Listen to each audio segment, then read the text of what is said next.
jam berapa, bro? Kamu terlambat. Harusnya udah dari tadi.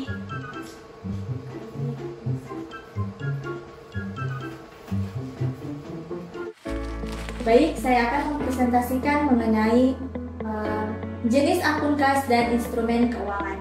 Jadi ada beberapa jenis akun kas dan instrumen keuangan, yaitu yang pertama ada akun kas umum atau general cash account, di mana akun kas umum ini merupakan kas yang penting bagi sebagian besar organisasi karena hampir semua penerimaan dan pengeluaran kas mengalir melalui akun ini. Yang kedua itu ada akun Impress. Semua penerimaan disetorkan dalam akun Impress dan totalnya ditransfer ke akun umum secara periodik.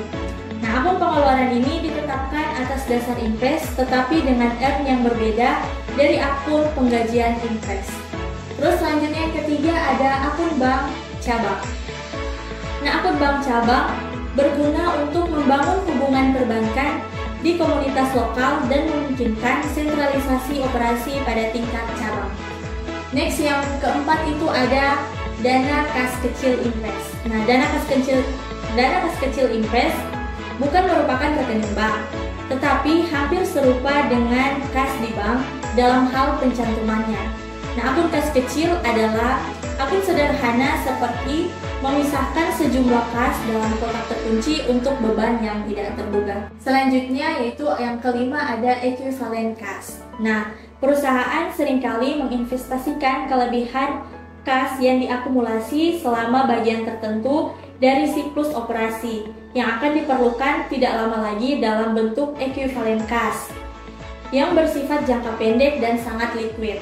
Nah, hal tersebut termasuk deposito berjangka, sertifikat deposito, dan dana per uang. Nah, yang terakhir ini ada instrumen keuangan. Nah, akun instrumen keuangan mencakup investasi dalam sekuritas yang dapat diperdagangkan seperti sekuritas uang dan ekuitas, instrumen derivatif, dan aktivitas lindung nilai.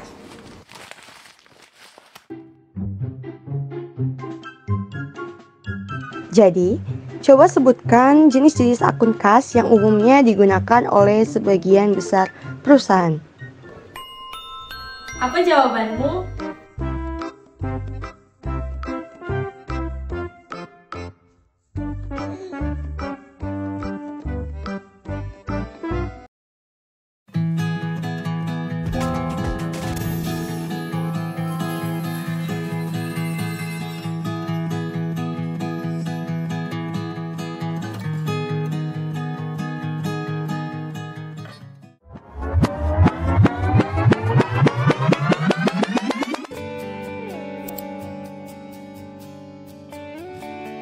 Halo, sudah juga Anda mau pikir-pikir tentang dia, tentang alarm tidak berbunyi.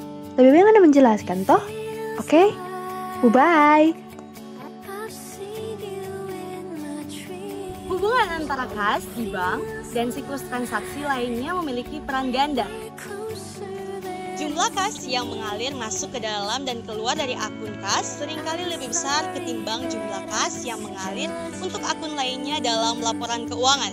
Lebih lanjut, kas lebih rentan digelapkan ketimbang jenis aset lainnya karena sebagian besar aset lainnya itu harus dikonfirmasikan menjadi kas agar dapat digunakan.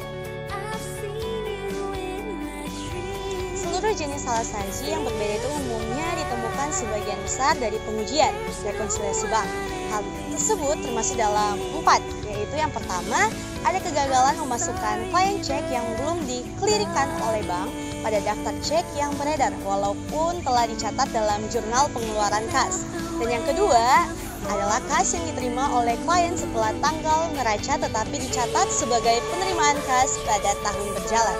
Yang ketiga yaitu setoran yang dicatat sebagai penerimaan kas mendekati akhir tahun yang disetorkan ke bank pada bulan yang sama dan dicantumkan dalam rekonsiliasi bank sebagai setoran dalam perjalanan.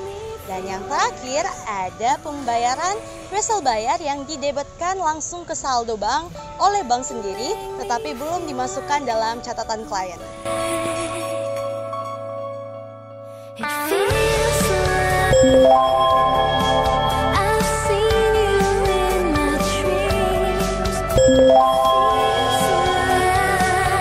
Siti.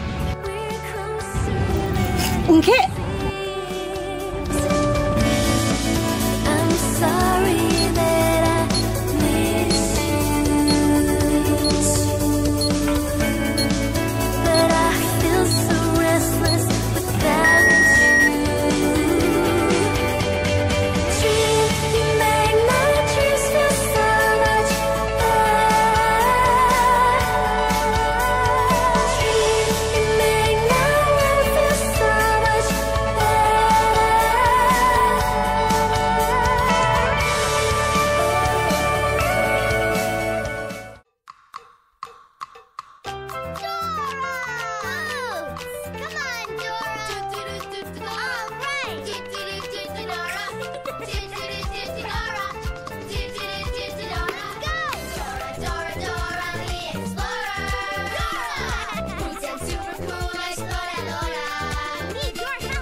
Hey, kamu.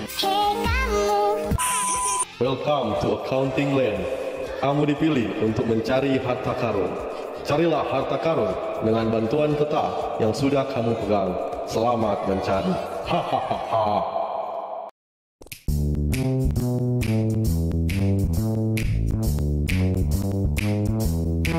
If there's a place you gotta go, I'm the one you need to know. I'm the man.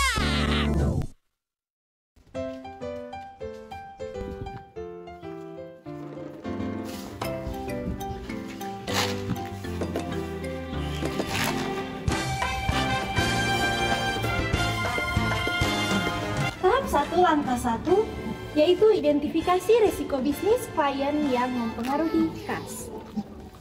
Jadi, sebagian besar perusahaan-perusahaan mungkin tidak menghadapi risiko bisnis klien yang signifikan yang mungkin mempengaruhi saldo kas.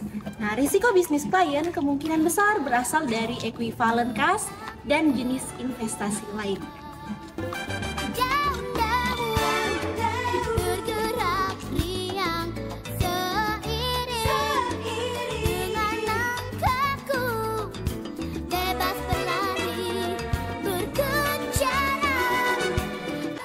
Tahap 1 langkah 2 yaitu menetapkan materialitas, kinerja, dan menilai resiko inherent. Saldo kas bersifat tidak material pada sebagian besar audit, tapi transaksi kas yang mempengaruhi saldo itu hampir selalu sangat material.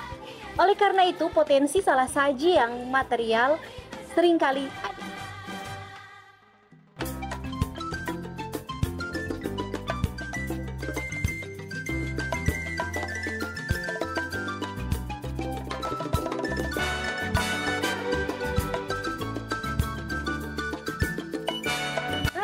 Langkah 3 yaitu menilai resiko pengendalian. Nah, pengendalian internal atas saldo kas akhir tahun dalam akun umum itu dapat dibagi menjadi 2 kategori. Yang pertama, pengendalian terhadap siklus transaksi yang mempengaruhi pencatatan dan penerimaan pengeluaran kas. Nah, jika pengendalian atas transaksi yang berhubungan dengan kas itu telah beroperasi secara efektif, resiko pengendalian itu akan menurun sebagaimana pengujian audit untuk rekonsiliasi bank akhir tahun. Nah, yang kedua yaitu rekonsiliasi bank independen. Nah, rekonsiliasi ini penting karena digunakan untuk memastikan bahwa buku catatan akuntansi mencerminkan saldo kas yang sama dengan jumlah kas sebenarnya yang ada di bank setelah memperhitungkan berbagai pos-pos rekonsiliasi. Rekonsiliasi independen itu dibuat untuk memverifikasi internal atas setiap transaksi penerimaan dan pengeluaran kas.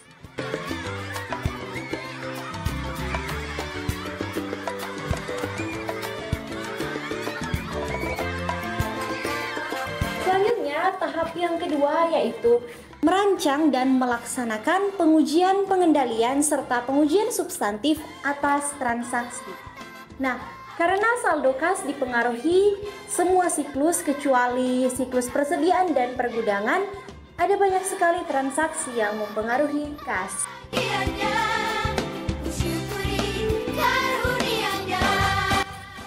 Selanjutnya, tahap yang ketiga, langkah pertama yaitu merancang dan melaksanakan prosedur analitis. Nah, di sini auditor membandingkan saldo akhir rekonsiliasi bank, setoran dalam perjalanan, cek yang beredar dan lainnya dengan rekonsiliasi tahun sebelumnya. Jadi prosedur analitis akan mengungkap salah saji kas.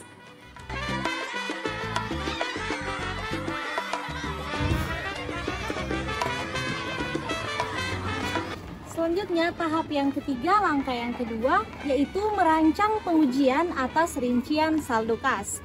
Nah, untuk mengaudit kas di bank, auditor itu harus memverifikasi apakah rekonsiliasi bank yang diterima dari klien sudah benar atau belum. Nah, saldo yang telah disesuaikan dalam buku besar umum itu merupakan saldo yang harus disajikan dalam laporan keuangan.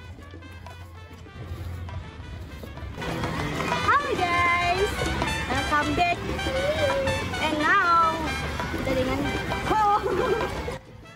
Lo bisa diam lo. Lo udah lihat, gua lagi usaha cari ikan kalau nih makan malam lo.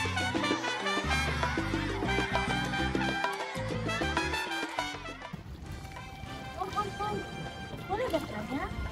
Kenapa Kita lo? ada cari harta karun dari Om, ada lihat harta karun? Harta karun. Iya. Oe gak pernah lihat harta karun sini mah. Oe udah pancing dari tadi ikan gak dapat lo. Apalagi harta karun mah. Di sini Om. Di sini.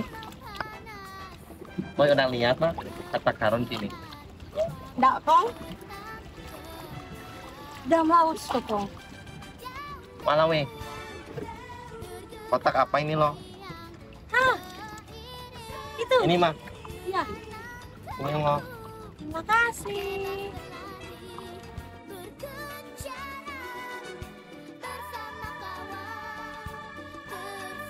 Amat, kamu telah menemukan harta karun. Gencana, Gencana. Jawablah kuis berikut dan dapatkan hadiahnya. Hahaha.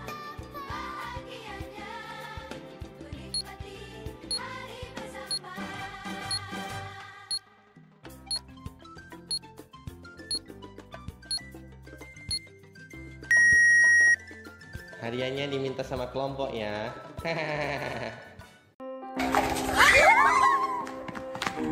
Guys, apa itu? Cindy?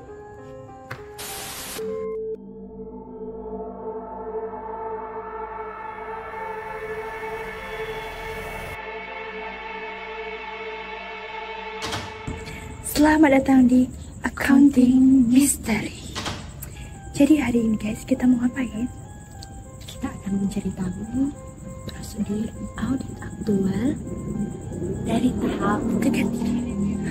Jadi guys, tetap stay tune video kami hari ini. Jangan lupa like, comment, dan subscribe. Oke guys, jadi kita sudah di tempat dimana bangunan ini air kucing.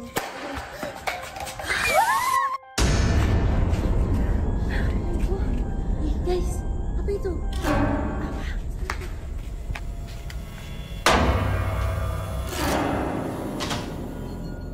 Penerimaan konfirmasi bank. Konfirmasi bank tidak diharuskan untuk audit entitas non-publik atau menurut standar auditing internasional. Akan tetapi biasanya auditor meminta penerimaan konfirmasi langsung dari setiap bank atau institusi keuangan lainnya di mana klien melakukan bisnis, kecuali ada sejumlah besar akun yang tidak aktif. Konfirmasi bank juga penting dalam audit melampaui verifikasi atas saldo kas aktual. Setelah auditor menerima konfirmasi bank yang lengkap, saldo akun bank yang telah dikonfirmasi oleh bank harus ditelusuri ke jumlah yang dinyatakan pada rekonsiliasi bank. Amel? Cindy?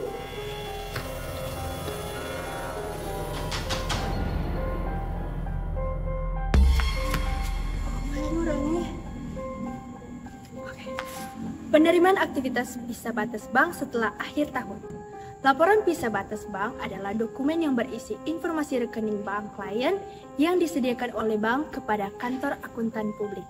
Auditor melaksanakan verifikasi berikut dalam bulan setelah tanggal neraca. Yang pertama, memfoot daftar semua cek yang dibatalkan, memo debit, setoran, dan memo kredit. Yang kedua, memverifikasi bahwa laporan bank dalam keadaan seimbang ketika total footing digunakan. Yang ketiga, mereview item yang dilibatkan dalam footing untuk memastikan bahwa hal itu telah dibatalkan oleh bank pada periode yang benar dan tidak memasukkan penghapusan atau perubahan. Oke guys, kita mau cari dulu pada orang sini. Tunggu guys, apa itu?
Selanjutnya, kita masuk dalam pengujian rekonsiliasi bank.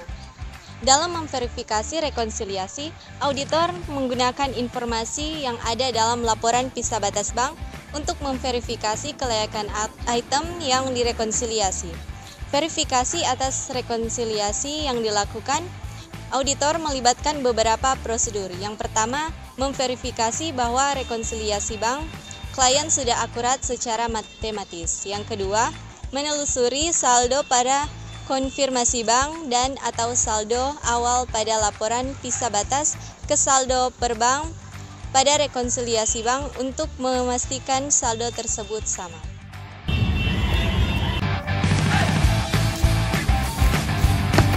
Nah, itu.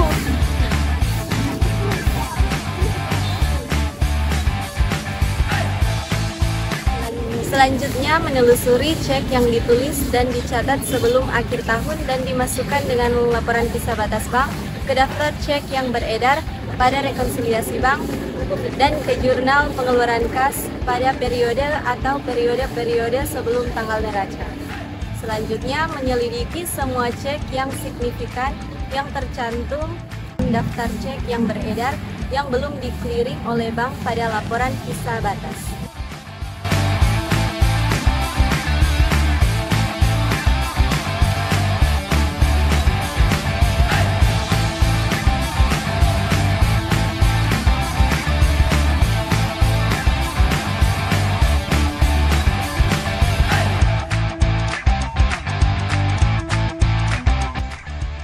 Selanjutnya, menelusuri setoran dalam perjalanan ke laporan pisah batas bank.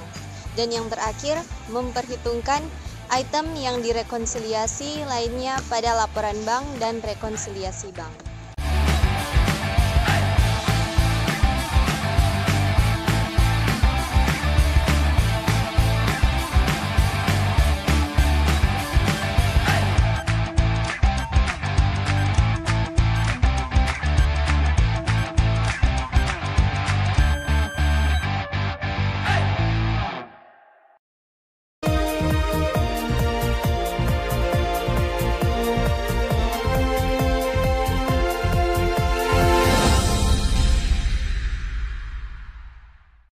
Selamat sore pemirsa, Kembali lagi bersama saya Sania Nelwan dan saya Isia Manigir.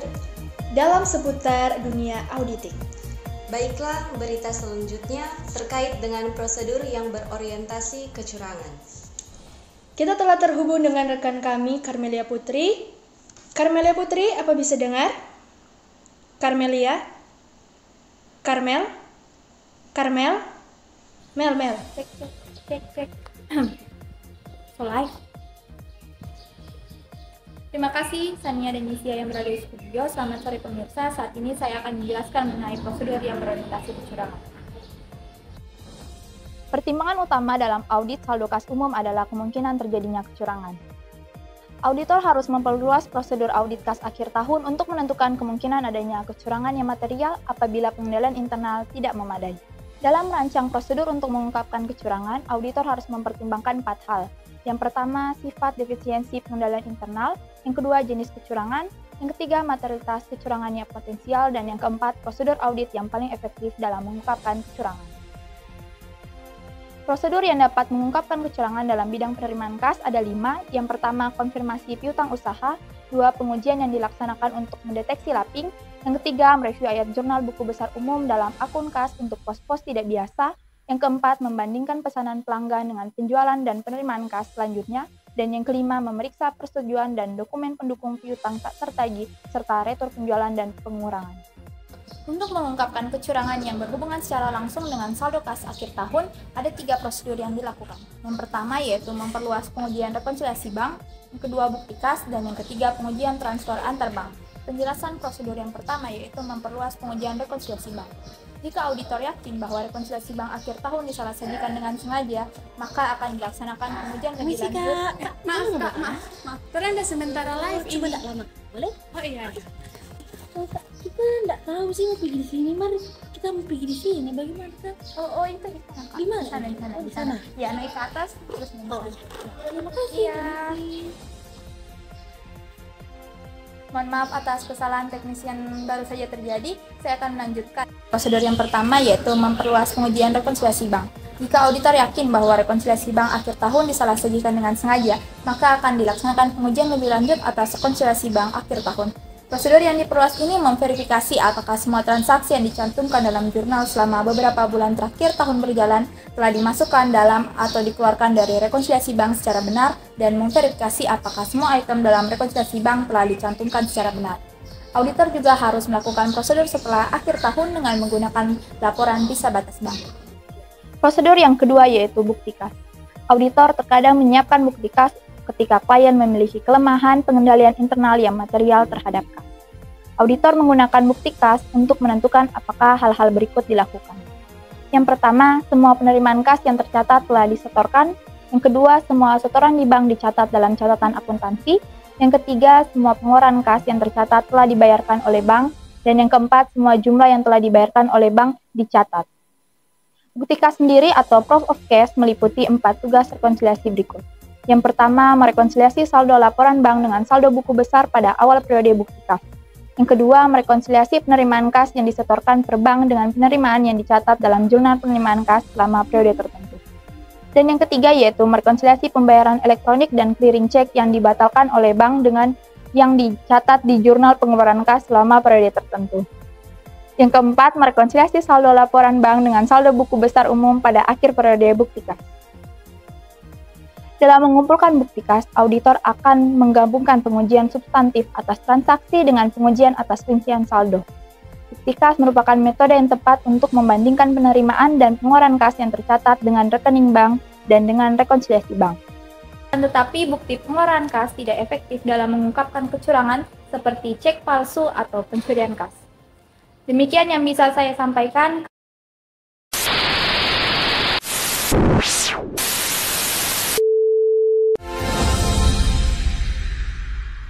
Mohon maaf atas kesalahan teknis yang telah terjadi. Kami sudah tidak bisa terhubung lagi dengan Carmelia Putri. Kami akan memberikan pertanyaan untuk para pemirsa sekalian. Jadi jawab pertanyaan berikut. Sebutkan 4 tugas rekonsiliasi bukti kas.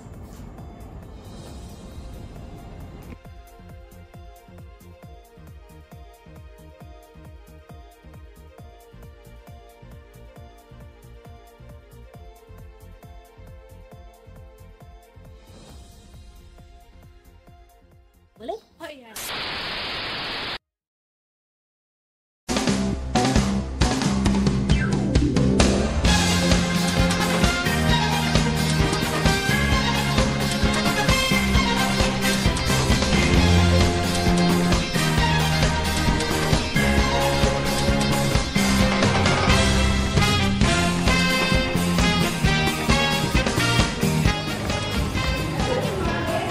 Walau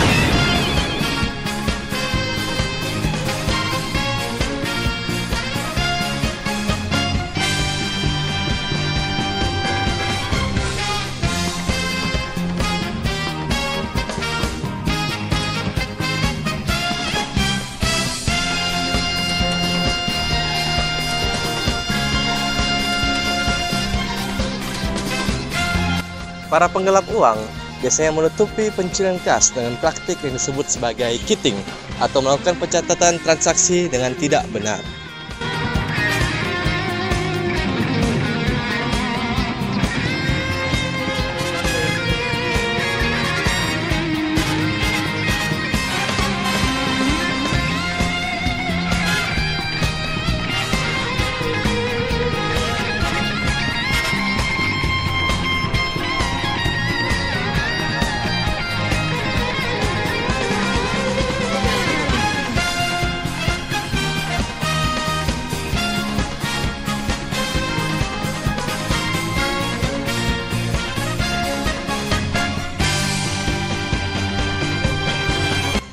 Untuk menguji cheating, serta kesalahan tidak sengaja dalam mencatat atau menelusuri masing-masing catatan akuntansi agar pencatatannya benar, terdapat beberapa hal yang sebaiknya diaudit dalam schedule transfer antar bank. Yang pertama, ketepatan informasi di schedule transfer antar bank harus diverifikasi. Yang kedua, transfer antar bank harus dicatat baik dalam laporan bank yang menerima maupun bank yang mengeluarkan. Yang ketiga, tanggal pencatatan pengeluaran dan penerimaan dari setiap transfer harus berada dalam tahun fiskal yang sama. Yang keempat, pengeluaran dalam schedule transfer antar bank harus dimasukkan dalam atau dikeluarkan dari rekonsiliasi bank akhir tahun dengan benar sebagai efek yang beredar. Dan terakhir, penerimaan dalam schedule transfer antar bank harus dimasukkan dalam atau dikeluarkan dari rekonsiliasi bank akhir tahun dengan benar sebagai setoran dalam perjalanan.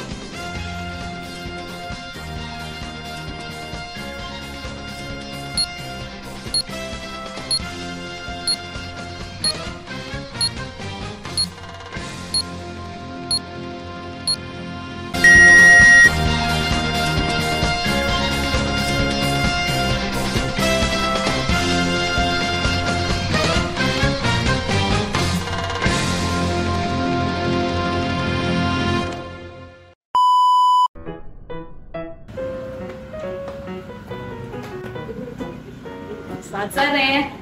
Sore.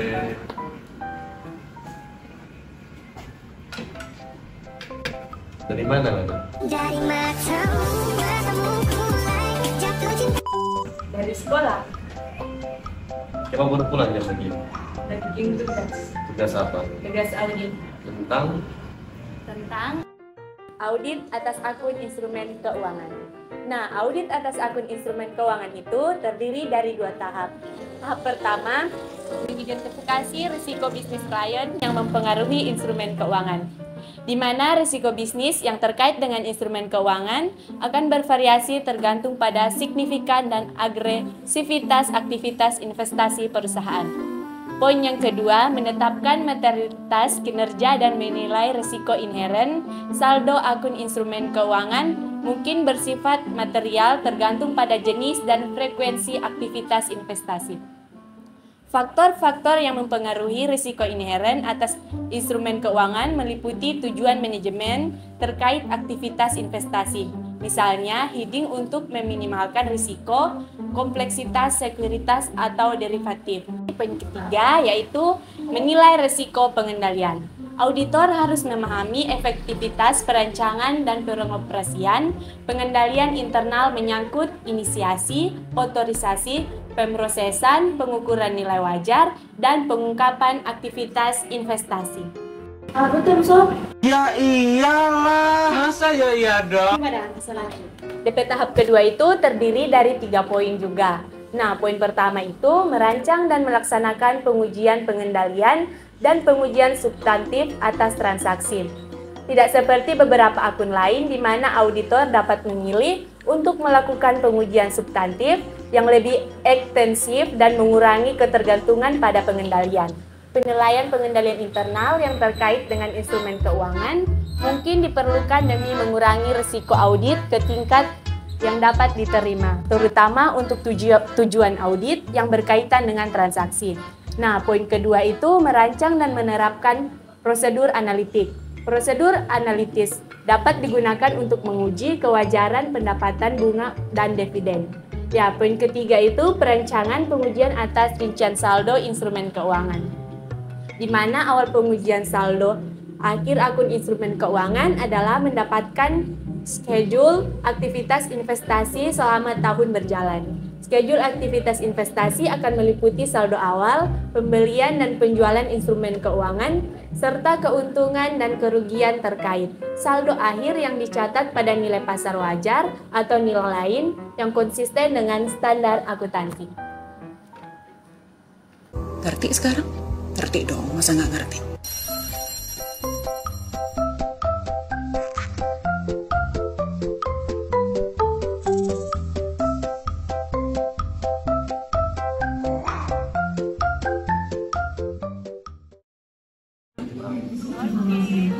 Ini belajar baik-baik ya.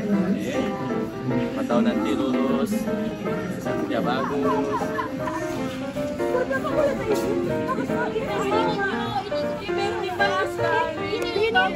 Ini bolehnya kok tambah, boleh tuh? Baru gajian toh? Walau weh. So clear guys, tarang presentasi. Bagus kan presentasi kita? Iya. Gak bosan kan lihat presentasinya? Iya. Lihat dong effort kita. Darinya, actingnya, aktivitasnya, hadiahnya, dan semuanya. Iya. Terima kasih sudah menonton dan mendengarkan presentasi kami. Semoga bermanfaat dan